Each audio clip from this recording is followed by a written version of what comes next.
Hey guys, my name is Elijah, and in this tutorial I will show you how to make text move in Premiere Pro. So it's actually pretty simple. Click on your text, in my case it is this girl text.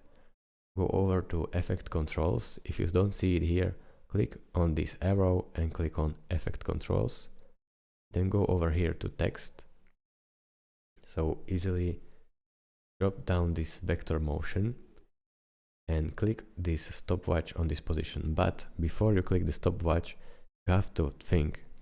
So I want to start the movement at the beginning of my clip. So I will move my playhead right there. Then I click on this stopwatch next to position. And then this means that at this time of the video, the position will be these values. So I move my playhead at the end of the clip and I will change the position as well. So for example, something like this. You can always change keyframes by just dragging these numbers. So drag this to right and drag this to left, for example. And this is basically left to right and up and down.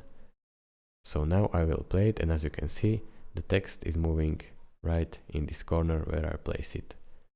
So this is the two keyframes between which is this event happening. So thank you guys for watching. If this video was helpful to you, consider subscribing and liking this video, and I will see you in the next tutorial. Bye bye.